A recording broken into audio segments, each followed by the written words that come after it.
want to take a moment and welcome a couple of very special guests today. Detroit Mayor Duggan, who will join the Secretary on stage later in today's program. Thank you, Mayor Duggan, for being with us.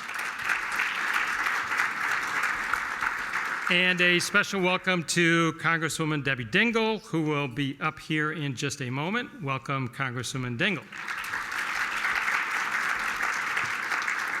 Also very special in our hearts is our high school and college students. These students today are here courtesy of our generous corporate sponsors. They had an opportunity this morning to spend a few minutes with the Secretary, and I want to let you know who's in attendance. We've got students from Wayne State University. Thank you to the sponsorship of AAM. Hazel Park High School, thanks to AAA, and Advanced Technology Academy, thanks to Magna International. So please join me in a round of applause to thank the sponsors and welcome the students. On your table, a couple things quickly, is our season lineup. Next up, this Thursday, is a Zoom meeting, and it's our popular Money Talk series. It's a monthly series where we hear from a different wealth management executive on a topic near and dear to your heart, your money. And okay, all you Spartans out there, next Monday right here in this room, we will host President Stanley from MSU. And to start off the new year, it's our always popular 2022 Michigan Economic Outlook meeting. This year, we'll hear from the new MEDC CEO, Quentin Messer, along with GM's chief economist, Elaine Buckberg. So we look forward to seeing you at those, and always look for more announcements. Also on your table, you'll notice our sponsor brochure. We would not be here if it wasn't for the generosity of those hundreds of companies. Thank you if you're part of that company. We really appreciate your support. If you're a tweeter, we want you to tweet today using @DebtEconomicClub. And I love this part. It's where I get to tell you about the DEC's incredible history of speakers that tell the history of our country. November 29th today is a popular date in DEC's 87-year history. Secretary Raimondo will join a distinguished list of 12 other speakers, with the first in 1937, who was at our podium on this specific day.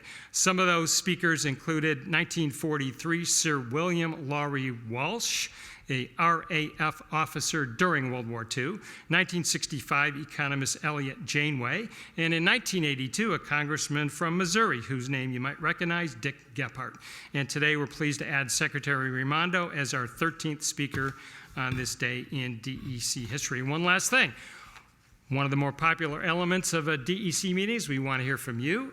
Towards the end of the program, there's instructions on your table on how to submit questions to the Secretary, and those questions will make their way to our presiding officer on her iPad, and we're about to put her to work. She's a familiar face to all. She is a board member and great friend to the DEC and to me personally. Nobody works harder for our city, state, industries, and our country. Ladies and gentlemen, please help me welcome Congresswoman Debbie Dingell.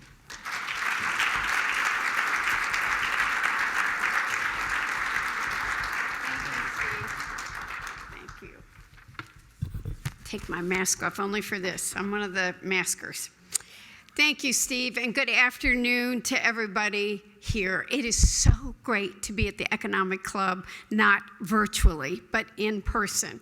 And I've actually seen some friends here I haven't seen in, it's almost been 2 years, 18 months, so it's good to see everybody. And I'm honored to have the opportunity to introduce our incredible guest today, U.S. Secretary of Commerce, Gina Raimondo. And I'm glad I was here. Now, I don't want to know how long ago that was, Steve, but I was here when Dick Gephardt spoke. So I helped get him here that day, actually. So it's bringing back memories.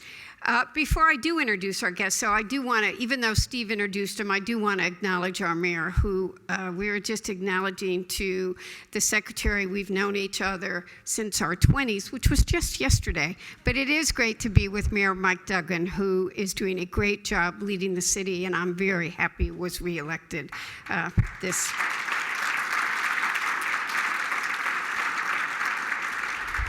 After the secretary gives some remarks, Mike's going to be hosting a conversation with the secretary. But we do have a very distinguished guest here today with us. Gina Raimondo is the 40th U.S. Secretary of Commerce. She has a strong history of boosting the economy, whether that's in Rhode Island, where she served as the first female governor, or in her current position as a leader. Her job right now is to strengthen the American economy. And there's nobody that could do a better job, and we really need her doing that right now. She is committed to creating and maintaining good paying jobs here at home to help workers and support businesses, large and small. She's focused on empowering entrepreneurs so we can stay at the forefront of innovation and technology. And she's a great partner to me. Before we were here, we did a roundtable with the governor, our 2 senators, many members of our congressional delegation, the 3 autos, GM, Ford, Stellantis, the president of the UAW workers, the president of the supplier organization, and the president of Lear, and Henry Ford College president, because that's what it's going to take, all of us as partners, and she led it, to fix the semiconductor chip shortage and bring the American supply chain back to the United States. And Michigan, if I can take a moment of personal privilege. But I do want to thank Gina for everything she does. Now let's give a warm Detroit Economic Club welcome to Secretary Gina Raimondo.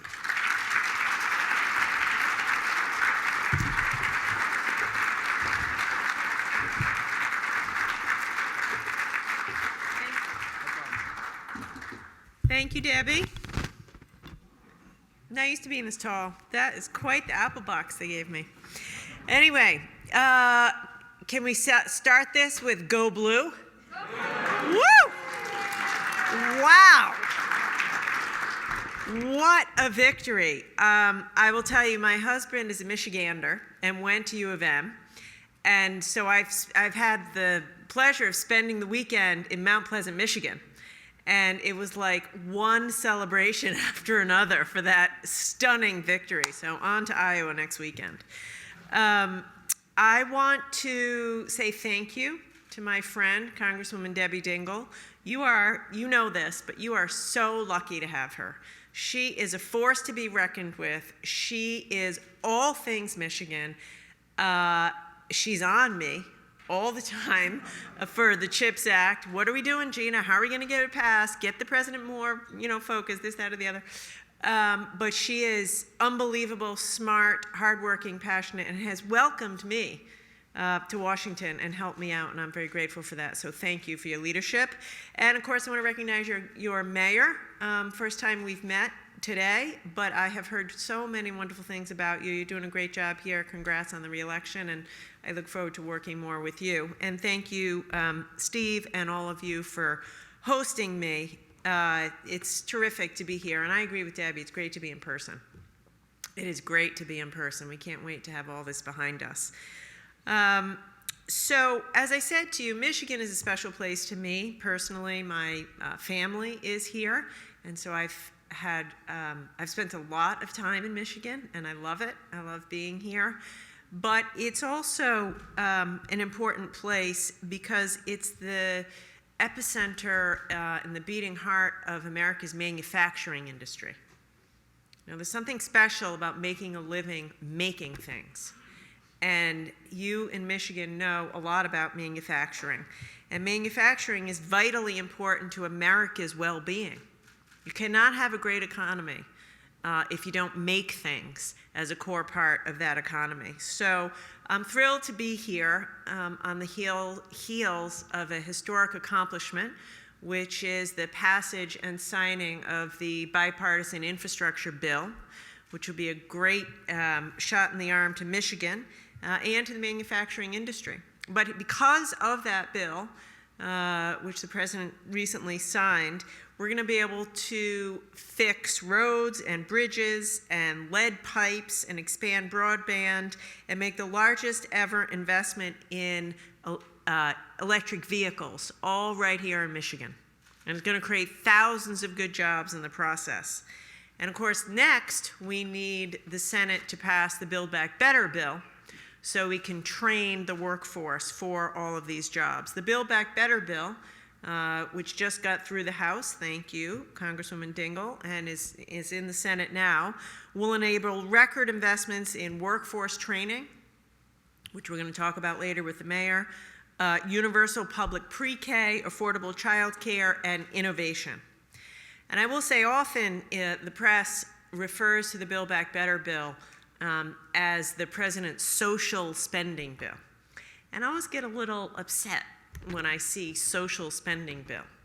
That bill is an investment in our people. It's an investment in the workforce. Every day we're reading about labor shortages. So the bill before the Senate now is investments in education, in pre-K, in job training, including vocational training, in innovation, all good for our economy because it trains workers who can work in our economy. And that will expand our economy and help folks out here in Michigan. I will tell you, people ask me all the time, hey, Secretary, what do you think about the economy? And I am bullish on our economy, and I'm bullish on American manufacturing, and I'm bullish on the American worker. And so what we need to do is make sure everybody has the skills they need in order to get a job in today's economy. The Commerce Department, Debbie said that I am extremely focused on our economy, strengthening our economy. I came from business myself. Prior to getting into public life, I ran a business for a dozen years. I love entrepreneurs. As you look at the Commerce Department, it's broad and sprawling.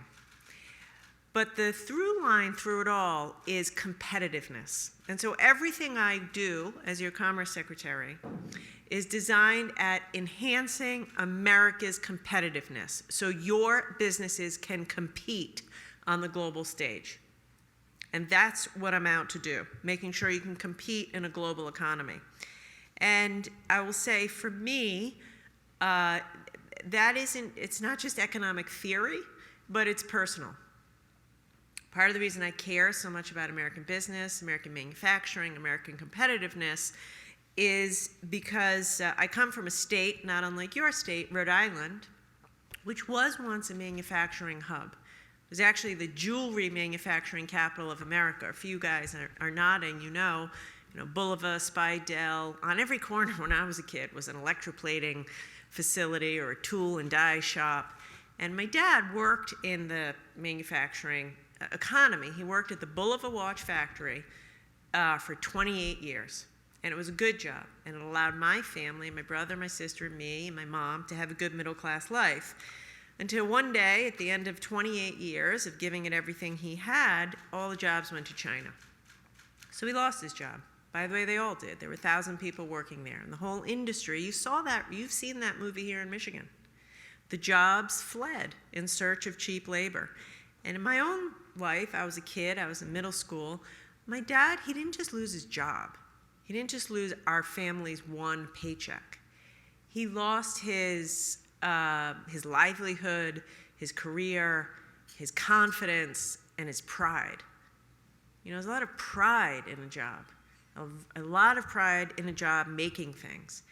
And so what happened to my dad is part of a much bigger American story of what's happened as we've watched manufacturing atrophy and leave our shores.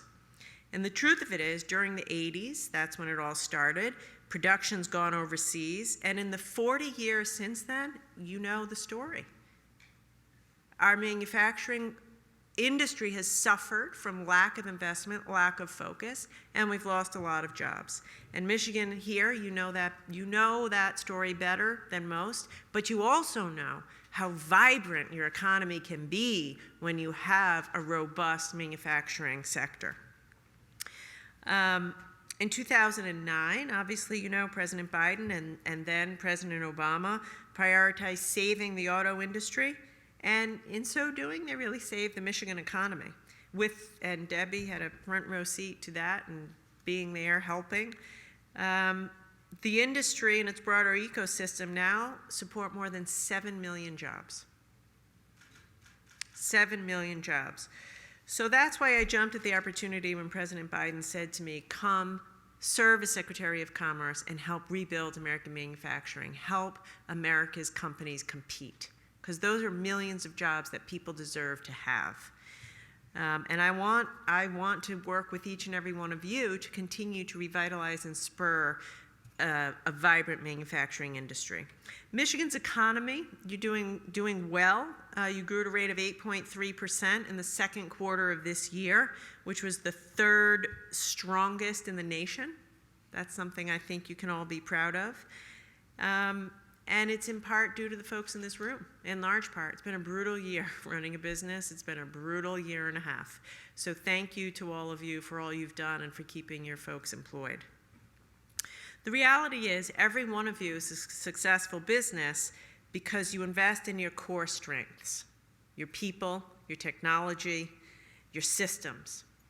And the same is true for our economy. In order for our economy to thrive and compete internationally and globally, we need to invest domestically. We need to invest domestically. And so that's actually why I'm here today and what I want to spend the next few minutes talking about, which is investing in our supply chains and manufacturing sector, and specifically investing in the semiconductor industry in America. If we want to compete globally, we invest domestically, and if specifically in revitalizing the semiconductor industry. I don't need to tell anyone in Michigan what a semiconductor is or why it matters. We actually just had a group of young people earlier this morning, and they all knew about the chip shortage, so I'm going to skip right over the parts of the speech where we go into how vital the chips are. But the truth of the matter is this. 30 years ago, the semiconductor industry was invented in America. And 30 years ago, we produced the chips we needed. We produced 40% of all chips right here in the United States of America. Except over time, just like a lot of other manufacturing, we watched that decline. Today, we produce 12% of global chips. Guess what percent of the leading edge chips we make in America? 0. 0. You know, artificial intelligence, quantum computing, cloud computing, all that stuff that we need for the future relies on the most advanced chips. None of it is made in America. So, and of course, the reason we're here and the reason Congresswoman Dingell calls me on a weekly, if not daily basis, is because it turns out you need chips to make cars, which you all know. President Biden, and that's becoming increasingly the case. President Biden was here recently in Detroit to visit an electric vehicle factory. And earlier today, Congresswoman Dingell, Senator Stabenow, Senator Peters, along with the rest of your delegation, hosted me, as she just said, for Semiconductor Roundtable. The truth is, we need to get together to solve this problem. And it's a simple solution. People say to me all the time, Secretary, what's the solution? Make more chips in America. That's the solution.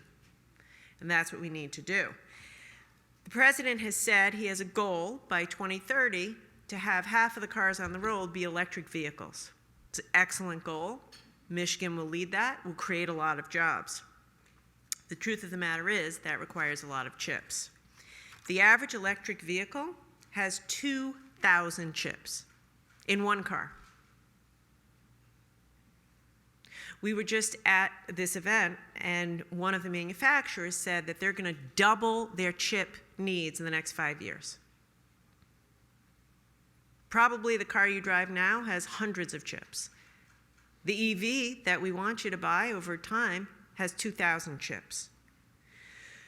Better semiconductors will allow us to make better electric vehicle batteries and capture a larger share of the global electric vehicle market and create more American jobs. It's that simple.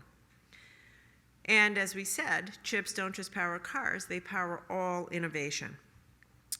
So investing in semiconductors is an investment in healthcare. Every piece of modern equipment in a hospital runs on chips. Transportation, the digital economy, and every sector of our economy. I know the mayor has been hard at work successfully turning Detroit into a citywide innovation hub, and we'll be talking in a few minutes about that work. But creating a high-tech hub, creating an innovation hub, creating electric vehicles, leading the world in EVs, all require chips and chip production. It's essential. Right now, we purchase the majority of our leading-edge chips from Taiwan. It's impossible to underscore the magnitude of the importance of solving this problem. Forecasts indicate that if we strengthen American electronic supply chains and manufacturing, we'll boost GDP by up to $55 billion and add 95,000 jobs. Good jobs. So how do we do it? What are we going to do? The first thing we need to do is we need the House to pass a piece of legislation that the Senate has already passed called the CHIPS Act. And Debbie Dingell is leading that charge effectively. She says we have to get it done by Christmas, and that's what we need to get done. That act includes $52 billion to allow the Department of Commerce to set up a semiconductor fund, and we will use that $52 billion to incentivize domestic manufacturing of chips. It also establishes the National Semiconductor Technology Center, which will boost semiconductor research and development. It's not just making the chips. If we're going to stay at the cutting edge, we have to lead in innovation and R&D, and so this is money into research and development, which will lead to new products in the future. Here's the reality. We can't wait because the rest of the world isn't waiting. China, Taiwan, the EU, other countries all around the world, they are not waiting. They are incentivizing and subsidizing the production of chips right now, and they have been for a long time. I was in Asia a couple of weeks ago. This is a complex global supply chain, and we need to partner with our allies, and we need to partner with business.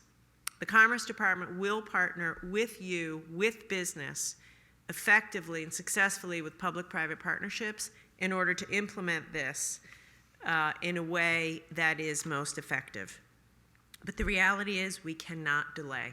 If you take nothing else away from my comments today, it's that we need the folks in Washington and we need the House to pass the CHIPS Act immediately so we can get to the business of doing this, because the stakes are just that high. It's not the only thing we can do. The Commerce Department, we have just requested information from all of the companies in the industry. We want to increase transparency in the supply chain, or information sharing. And just a week ago, I was pleased to see that Ford and GM announced their partnership with Global Foundries, which is a chip maker. So they're not standing still. They're being as creative as possible to address the short-term crisis. We need to address the short-term crisis and also the long-term crisis, which is why we need the CHIPS Act. I will say, underpinning all of these efforts is workforce. You could build as many new facilities as you want, but we need the folks with the skills there to do the job. And the semiconductor industry, like many industries, the building trades, the trades, are facing an aging workforce and struggling to recruit top science and engineering talent. So it's, and there's also a serious gender gap in the workforce. Only 10 to 15% of the semiconductor industry is comprised of women, and fewer than 10% of them are in leadership roles. So that means the semiconductor industry is performing way below its potential because they're leaving out half of the workforce, which is women. So if we're going to lead and be competitive, it isn't just building new facilities, it's having a diverse and talented workforce in order to do this job. And in making these investments in workforce training and in making sure that the workforce training is available to everybody, every zip code, both genders, people of all races, we will enhance American competitiveness because we'll have all of our best talent on the field. So I will conclude with this, and it's something that I think you all know. we have a choice right now. If we're going to be globally competitive, it's on us to make the decisions that will enable us to be competitive. America is the best place on earth to do business and start a business. We have the best entrepreneurs, the best scientists, the best innovators in the world.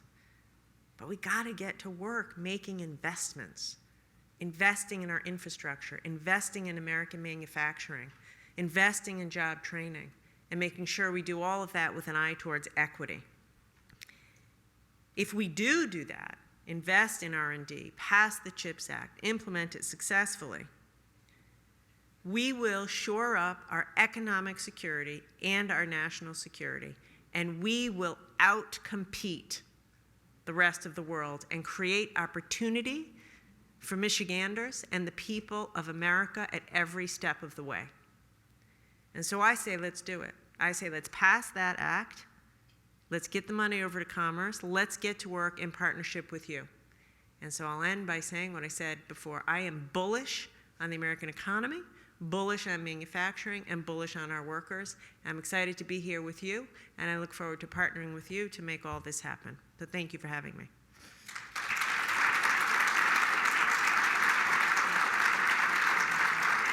And now it's my great pleasure to introduce someone who is very well known to you all, the fantastic mayor of Detroit, Mayor Duggan. Now I'm going to embarrass you for 1 minute before you sit down. I just met this guy today, but I've heard about him for a decade or more.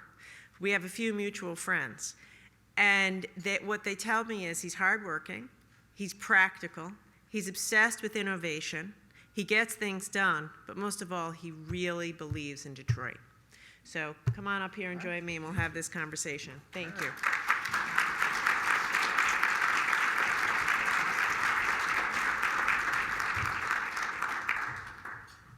Well, thank you, Madam Secretary, and welcome to Detroit. And, well, the substance was impressive.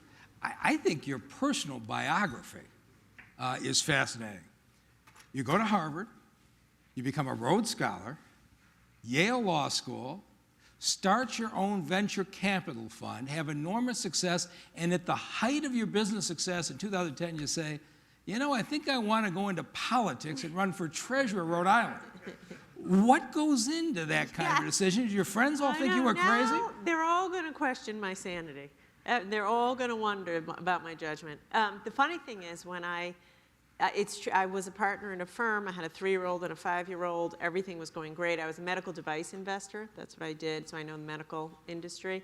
And I called my folks and said, I want to go into politics. My mother started crying on the phone and said, talk to your father. So I said, Dad, I want to do this. And his first reaction, you know, I finally got rid of all my loans, my student loans. And he said, but you have such a good job. I said, yeah, Dad, but I want to serve. And the truth is, I've loved public service. I've worked with amazing people. And for me, it's just what I said. You know, Rhode Island had, when I ran for governor, Rhode Island had the highest unemployment rate in the country. The unemployment rate in the building trades when I ran was 25%.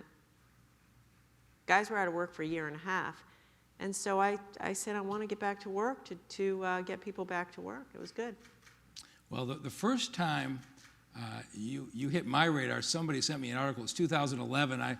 I was running a hospital system. Running for mayor was the furthest thing from my mind. But Detroit was sliding into bankruptcy. We had unsustainable pension benefits, unsustainable health benefits, unsustainable bond payments. And I was talking to some of the city council members, saying, you're going to have to face up to this or you're going to end up in bankruptcy. And one of them sent me an article about the crazy treasurer in Rhode Island. It's the second time he's called me crazy. She went in and said, our pension system is not sustainable. Your assumptions on annual rates of return are artificially high. You haven't put enough money in. We need to cut benefits. We need to raise payments to make this system stable. They said, we're going to get beat up as badly as this treasurer in Rhode Island. And of course, in the city of Detroit, there was no courage. It took an outside emergency manager, an outside bankruptcy. But the next thing I noticed, this treasurer who had faced the hard decisions, the same kind of hard conversation she had with us today about our supply chain, she had gained such respect She got elected governor of the state. But what was it like? There had to be some dark days there when you had to wonder, why is this my fight? Well, you're very kind in your description. I appreciate that. I just told you we had the highest unemployment rate when I became governor. We had the highest unfunded pension liability when I became treasurer. And the truth of it is, I didn't have it in me to be dishonest about the problem, because when you really dug into the details of the math, my tagline was, this is math, not politics. When you dug into the math of it, you realized there were going to be folks who weren't going to get their pension. And when I told you my dad lost his job, well, when he got forced into early retirement, they also lost a lot of their pension. So for me, it was personal. So it was rough. I spent a lot of time just going into union halls, pretty upset folks. And I'd go in and I'd say, listen, I'd be upset if I were you too. But don't be mad at me. Be mad at the guys who came before you and weren't honest with you. I'm just telling you the truth, which is we got a problem and we got to fix it. At the end of the day, we did fix it. The legislature passed a piece of legislation with overwhelming votes. I think it was 57-15 in the House, 36-2 in the Senate. And the pension system is now secure, better funded than in decades. Everybody's getting their checks.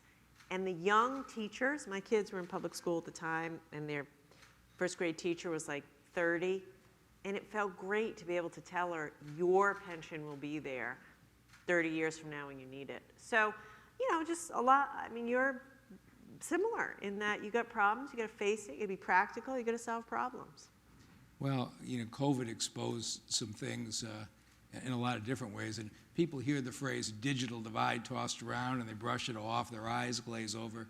But when COVID hit and the first school systems that shut down in March of last year were Ann Arbor, Grosse Pointe, Birmingham, Bloomfield. Before the governor stepped in, she very shortly shut the rest of them down. But you looked at why. These school systems were already integrating laptops, internet connections, emailing your teachers at night. They had a curriculum that was blending it. And when Detroit got shut down, not only did our children not have laptops, they didn't have connectivity in their houses. And so we had some great corporate leadership here that raised money for laptops for our children and what we had to do to get connectivity to those houses. But it makes you realize this: whatever disadvantage these kids hit at kindergarten and first grade, and we all know if you don't have pre-K, you haven't had enough reading to you, you're still at a disadvantage. This digital divide is huge. And one of the things I'd like to ask you about is, between the American Rescue Plan and the infrastructure bills, our approach to this is we're not spending a bunch of this like it's funny money. Every dollar coming from the Biden administration, we're saying, how do we spend this that it matters 10 and 20 years from now? And one of the things we want to do is run fiber to every single house in the city of Detroit. We're developing plans for that so that our children in Detroit will have the same access as all the other communities. My question, are these eligible kinds of programs? Yes. And is this the vision of what you're looking for? So, first of all, you're exactly right. I think COVID exposed so many problems with our supply chain, equity, and broadband. 30% of people who live in rural America don't have access to broadband. I think it's almost 50% in tribal lands. And as you just said, that broadband's no longer a luxury. It's the difference between working and not, going to school and not, going to the doctor and not. So in the bill that just passed, the infrastructure bill, there's $65 billion, which will come to the Commerce Department. We're going to use it to give grants to cities and states to do exactly what you just said. To make sure, the president has said to me, at the end of spending this money, every single American, no matter where they live, urban, rural, tribal, has to have access to affordable broadband, which means laying a lot of fiber. Michigan will receive at least $100 million, but then you can apply for more in a competitive way. And by the way, I want to say you're doing exactly what you should be doing, like exactly what you should be doing, because we want to see your plans. You know, we want to have all the details. I've made a commitment to the president. I said, we're not putting a dime out until we see the plans. We feel good about the implementation plan. We know what the mayors and governors are going to do with it. And so the fact that you're already on top of it is perfect. But it's exactly for what you're talking about, getting broadband to the home everywhere. Well, you've got a great program in the Biden administration for $30 a month broadband access for low-income families. But of course, it doesn't mean a thing if you're not connected. And so you're going to have our plan probably first. Great. On your, excellent. I'd expect no less from Mayor Duggan. But this chip issue, I spend a lot of time with GM, Ford, and Stellantis. Of course, they've been tremendous to the city of Detroit. I've been deeply involved in their supply chain. They've all been good enough to tell me when they're going to source a new part and give us a chance in Detroit to pitch the new part plants, and we're having a lot of success. But when I talk to very high-level executives, said, with all your obsession with supply chain, how did this chip shortage happen? And the answer I get was surprisingly candid. They said, when we shut down with COVID, and you call the seating plant and say we're going to be shut down for a couple months, the seating plant shuts down.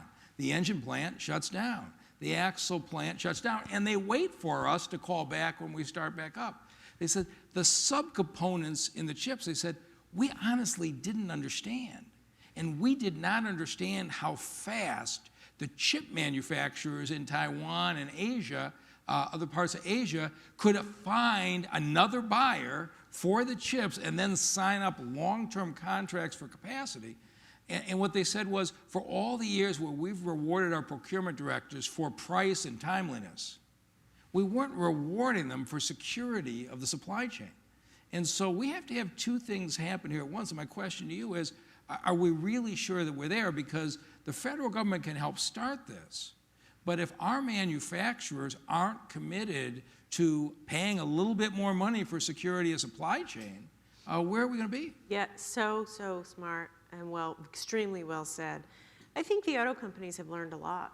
You know, as I said, there's thousands of chips in a sophisticated electric vehicle, you know, hundreds in a traditional car. So they're learning still in the auto industry how to manage the semiconductor supply chain. And there's been an obsession for a long period of time around just in time, right? We all hear that, just in time. But then they leave out just in case, right? Like what's the just in case plan for the snowstorm in Texas that wasn't supposed to happen, but it did and shut down the facility? For COVID, for the COVID outbreak in the factory in Malaysia that serves up the component parts that, you know, makes the chip that goes into the car. So that's why I said what we're doing, what we will do, the Commerce Department, is work hand in glove with industry. It's the only way to make this work. And you've done a lot of public-private partnerships. I have as well as governor. Since I've been the secretary, I've been at this for 7 months now, I've had dozens of convenings, private, with the CEOs and supply chain directors of auto companies, of electronics companies, of semiconductor companies, you know? In fact, what we just did at the Commerce Department is we did a request for information. It's all confidential, but we asked all the companies, suppliers and consumers, for their data. And 150 plus replied. Because we're trying to get an accurate demand signal to put some transparency into the supply chain. Having said all of that, here's the reality. Demand for chips is like this. So even we work through all the kinks, and we get more sophisticated and more data, we just don't have the supply. You know, demand is like this, and supply is not. So fundamentally, what we're going to use the $52 billion for is to provide incentives for companies to build manufacturing fabs in America. We're going to crank up supply. And is it possible you're going to, I know chips are top of mind. I tell you what hit me was when COVID hit and we had to set up the testing facilities at the state fairgrounds. How many people here got a COVID test at the fairgrounds? Okay, so we set up that massive center, but the Trump administration had no test kits. We said, that's all right, we could make our own. I've been in the hospital business. We got tons of vials. We got the medium that we made up ourselves in the labs, and we went to get the swabs to swab your noses, and there was a swab shortage. Yeah, exactly. I said, how is this possible? Turns out the #1 supplier of swabs in the United States was Wuhan, China. It's true. You can't make this up. And so we had to get around, and this just says to you, when you guys go and buy your swabs at the grocery store, you're not looking at the back to see where they're made. You want to buy the cheapest swabs you can. But you wonder how many different sectors of our economy are not secure in the supply chain, and are you going to have to be looking at areas beyond semiconductors? So also as part of the legislation is a initiative to create a department within the Department of Commerce to do supply chain management. So I think we've all gotten religion around supply chains and how vulnerable we are. And the federal government now doesn't have a single place that does sophisticated and continuous global monitoring of supply chains for critical components. That's a huge problem. And so part of the legislation is to create that in commerce. I have to tell you, the more you learn, the less good you're going to feel about it. If you look at, for example, the critical ingredients that go into pharmaceuticals, they're not made in America. They're made in China and India. As governor, and you can relate to this, I was the governor during COVID. I was up all night myself calling all around the world to get ventilators for my state, N95 masks, and of course it was 2 o'clock in the morning because I was always calling Vietnam or China. My husband would make fun of me. He'd say, "What, you'd like dialing for ventilators?" I said, "Absolutely." So it's a problem. Critical minerals, the minerals, cobalt, things that we need to create the batteries. It's a lot of vulnerability that America is so overly reliant, and so this supply chain management that'll be like my top priority as Commerce Secretary.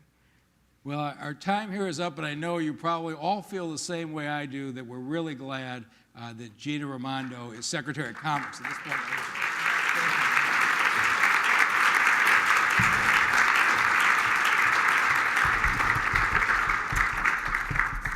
Mike didn't have to leave. He could sit there and help her.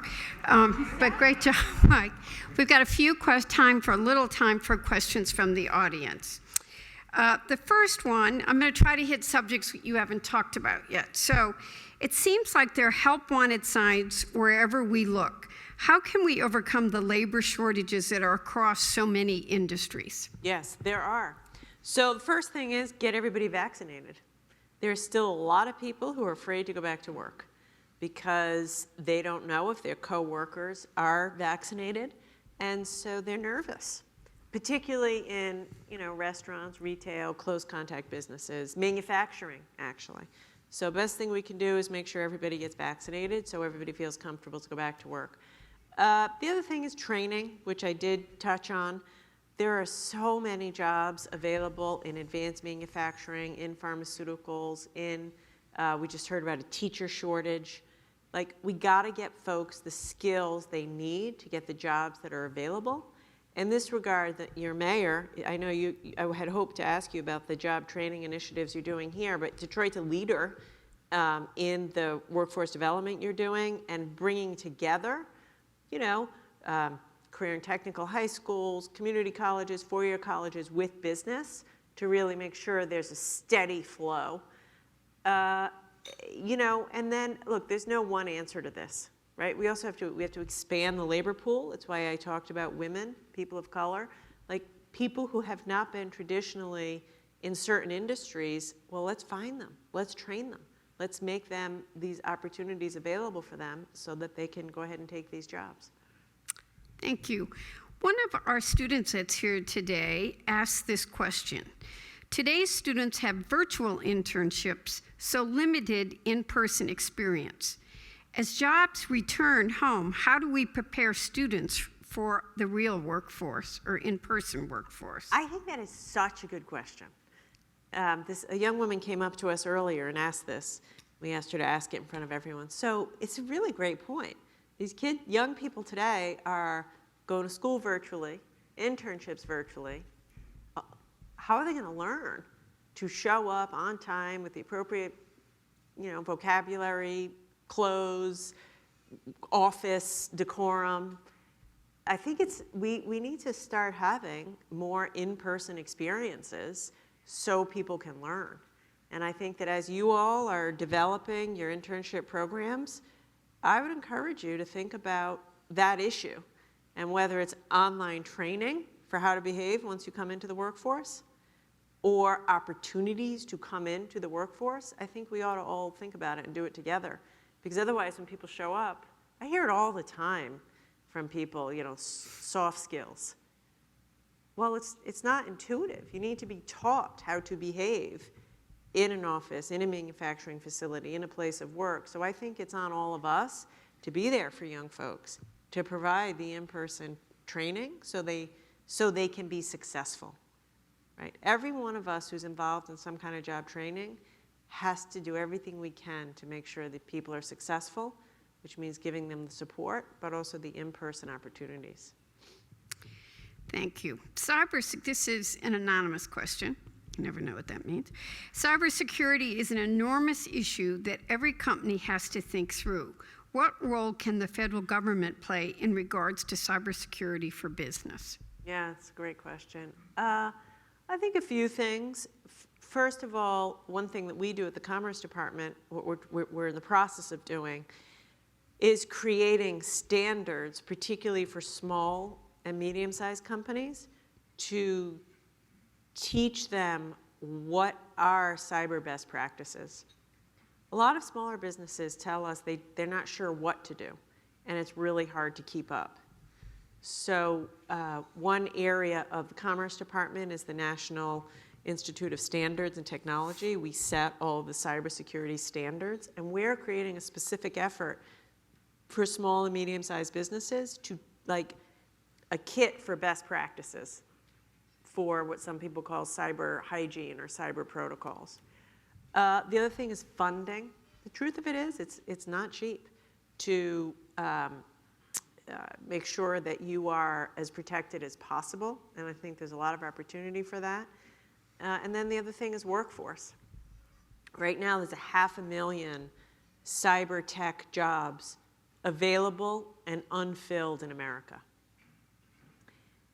That's a problem. So as we together develop our courses and job training initiatives, we have to prioritize cyber. So we have the workforce to keep us all safe. Thank you. We have 1 minute left. I did not write this question. John Ricolta did not write this question, though I showed it to him. A student asks, is bipartisanship dead? No, absolutely not. It cannot be, and if you're a young person, you should get in the game and run for something and make sure that bipartisanship isn't dead. Look, maybe I'm old-fashioned. The only thing, everyone who runs a business, the only way to get things done is to compromise, find middle ground, and commit yourselves to finding a solution. And if you don't believe me, take heart in the fact that the president just signed a $1 trillion investment in infrastructure that was passed in the House and the Senate on a bipartisan basis. And the CHIPS Act that the Congresswoman is championing got through the Senate with a big bipartisan vote, and I think we'll get through the House. Fred Upton's there with me, like he always is. Fred Upton's there. So that also will get passed by a bipartisan vote. So yeah, we got to work a little bit harder for it, but it is not dead. It is not dead, and we can't let it be dead. Can't. Well, let's give a Detroit Economic Club applause for a great speaker, and I turn it over to Steve.